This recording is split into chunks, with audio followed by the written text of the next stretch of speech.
안녕하세요. 법문을 사랑하시는 모든 불자 여러분. 자, 이제 생명의 감로수에 관해서 한번 살펴보도록 하겠습니다. 정감록에서와 같이 격암의 격암유록 석정수 편에서 말세 환난의 시기에 구원의 도를 말하고 있습니다. 이로움이 석정에 있다. 바로 생명선이다. 석정이 몸속으로 흘러 마음의 생명수를 이룬다. 격암은 생초지락에서 석정이야말로 공덕수, 즉 공덕을 닦아 나오는 물이요, 이것으로 독기를 제거하니 병이 두렵지 않다고 합니다. 격암은 이 세상에 오는 대성인이 구원의 해인을 가지고 오는데, 바로 이 해인이 석정곤이요, 죽은 사람까지 살려내는 기적의 조화덩어리라고 합니다. 이 석정은 노스트라다무스가 말한 구원의 헤르메스와 같다는 것을 알 수 있습니다. 자, 우리 몸에서 물의 역할은 참으로 중요하다는 것은 이미 잘 아는 사실입니다. 그리고 우리 몸은 70%가 물로 구성되어 있는 것도 잘 아는 사실이고요.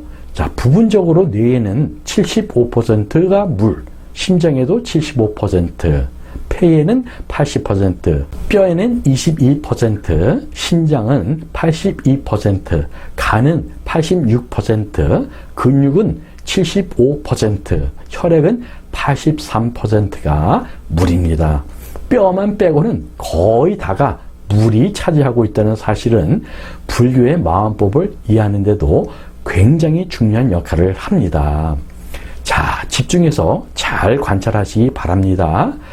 몇 가지 실험한 것들을 보면 이해하기가 좀 쉬울 겁니다.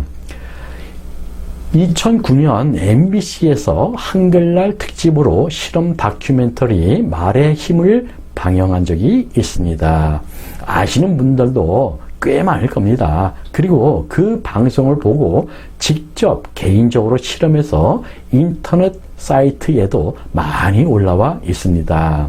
자, 이 그림에서처럼 밥을 두 개의 병에 넣고 한쪽에는 감사합니다 또는 사랑해요 라는 긍정적인 글을 붙여놓고 다른 한쪽 병에는 미워, 싫어 라는 부정적인 글을 붙여놓고 매일 지나다니면서 직접 병에 대고 한쪽에는 사랑해요 라고 말하고 또 한쪽에는 아유 난 내가 싫어 라고 욕설까지 해대었답니다. 그리고 식빵도 밥에다 하듯이 똑같은 방법으로 실험을 진행하였습니다. 그렇게 2주 동안 하고 나서 보니 다음 그림과 같은 현상이 일어난 것을 볼 수 있었답니다.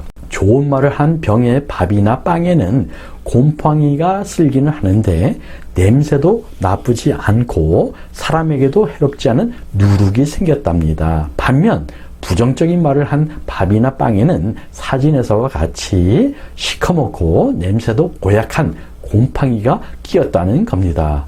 참 희한하죠? 살아있는 식물도 아닌데 말입니다. 그 전에 승가대학에서 학과 시간에 양파를 그와 같이 실험한 사진을 본 적이 있는데 익힌 쌀이나 빵에도 그런 현상이 일어난다는 사실이 참으로 저는 놀라웠습니다.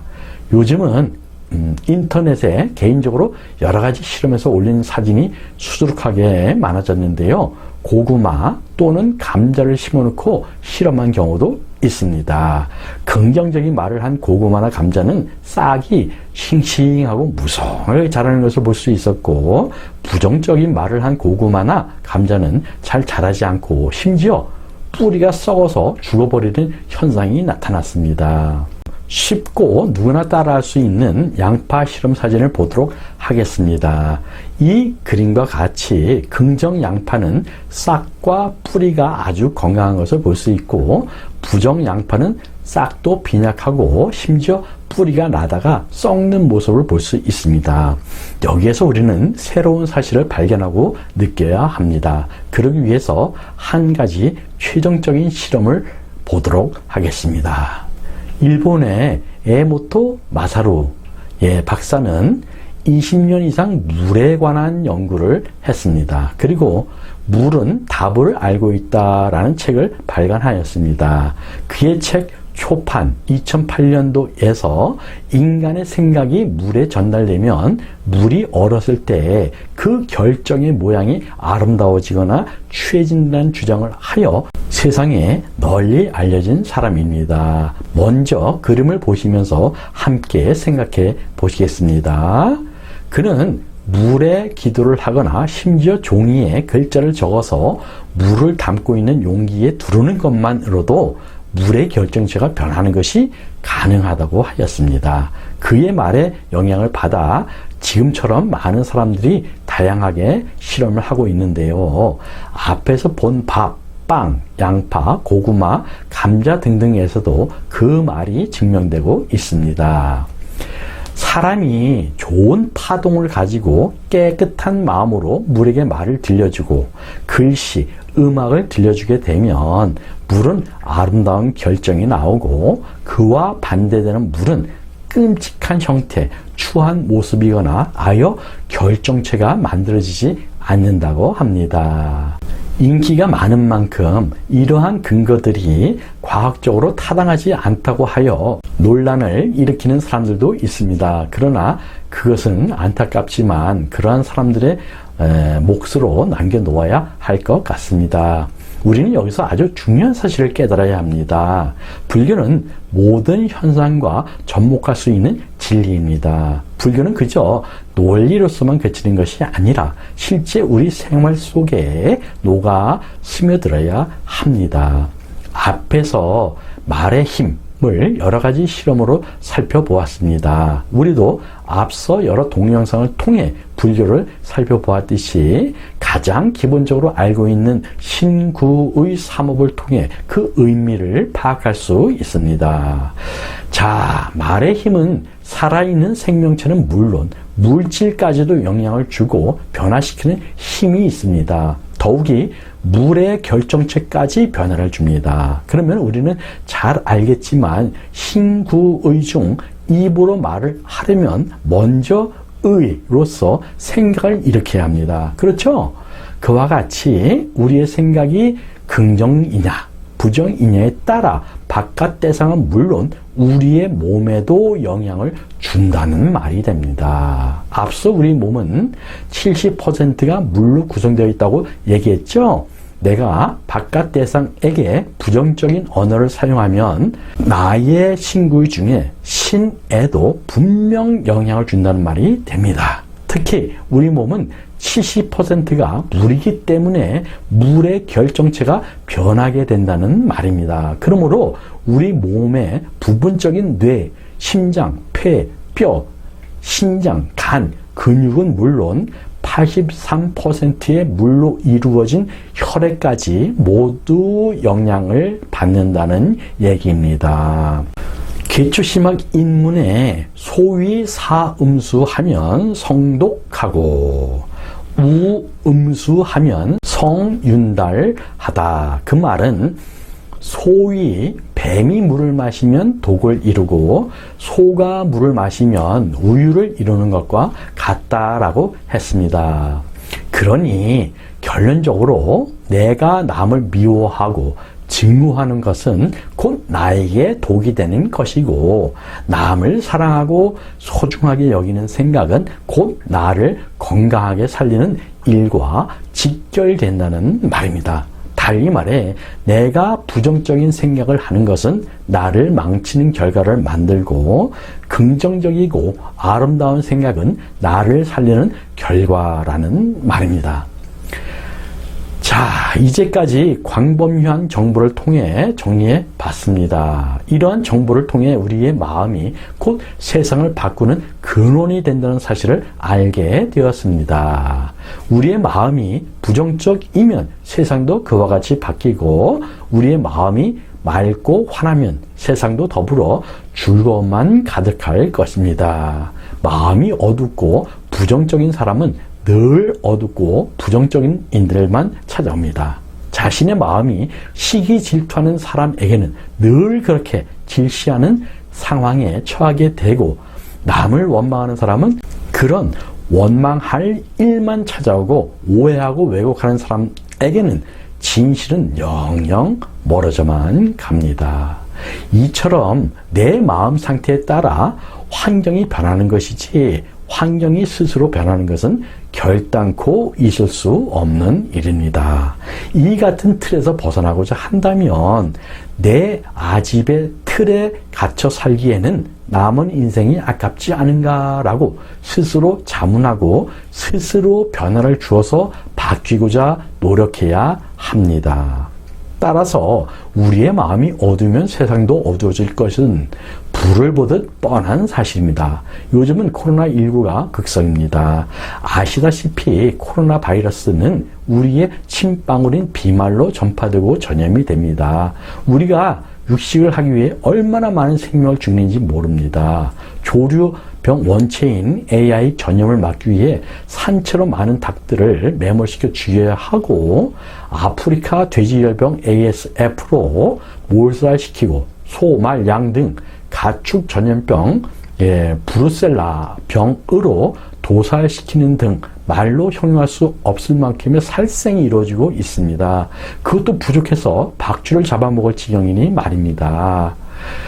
죽는 것을 좋아하는 생명체는 이 세상에 아무도 없습니다. 모든 생명체는 죽으면서 원한을 품게 되므로 먹는 사람에게도 그다지 좋은 영향을 주지 못합니다. 더욱이 먹는 사람도 그다지 마음 상태가 썩 막지도 않거니와 수용하고 정화하는 능력도 없을 겁니다. 그러니 당연히 안 좋은 병원체를 유발할 수밖에 없는 겁니다. 마음 상태도 다르니 변이 바이러스가 생성되는 것도 당연한 결과라 볼 수 있습니다.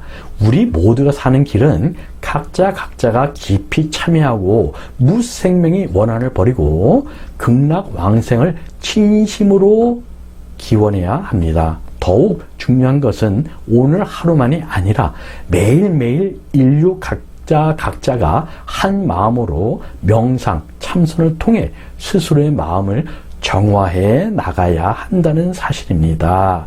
남이 지었던 내가 지었건 이 모두는 우리에게 직결된 문제임을 이제는 자각해야 합니다.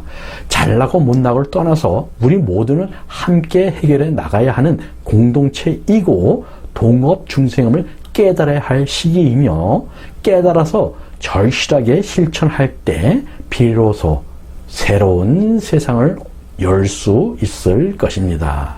우리는 그렇게 할 수 있을 것입니다.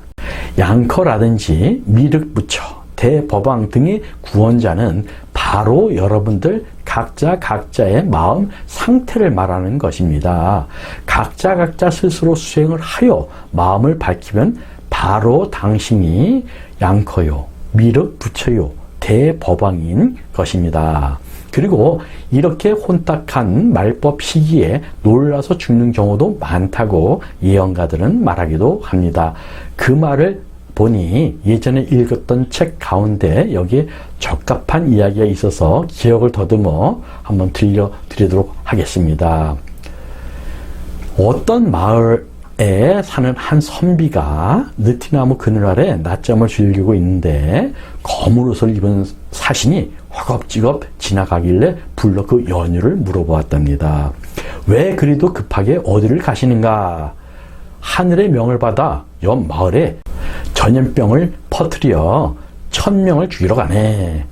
선비는 그 말을 듣고 그러려니 하고 대수롭지 않게 들은 선비는 다시 누워 낮잠을 자는데 이번에는 옆 마을에서 사는 아는 선비가 헐레벌떡 달려오면서 흥분된 목소리로 말하였답니다. 아니 이 사람아, 지금 한가하게 낮잠을 잘 때인가? 지금 옆마을에서는 전염병이 돌아 10,000명이 목숨을 잃었다네. 분명 전염병을 퍼뜨리러 간 사신은 1000명이라고 했는데 10,000명이 목숨을 잃었다니 그 선비는 은근히 사신이 괘씸한 생각이 들었답니다. 잠시 있자니 마침 사신이 일을 마치고 그 앞을 지나치려 하자 선비가 불러서 따졌답니다. 아니 천상의 일을 하는 사신이 어찌 자신이 한 말을 지키지 못하는가? 분명 1000명의 목숨을 가져간다고 해놓고 10,000명의 목숨을 취하는 것이 말이 되는가? 라고 흥분된 목소리로 따져 물었답니다. 그의 사신은 차분한 목소리로 답하기를 나는 분명 1,000명에게 전염병을 퍼뜨려 1,000명의 목숨만 취하였네. 나머지 9,000명은 자신들이 스스로 놀라서 죽은 것이네. 그것까지는 나도 어쩔 도리가 없는 일이라네 라고 하였답니다. 호랑이에게 물려가도 정신만 차리면 산다고 했습니다. 마음마저 나약해지면 달빛이 방 안에 스며들듯이 불행이 찾아듭니다. 여러분 모두 열심히 마음 수행을 해서 이 어려운 시국을 잘 이겨내도록 하십시다.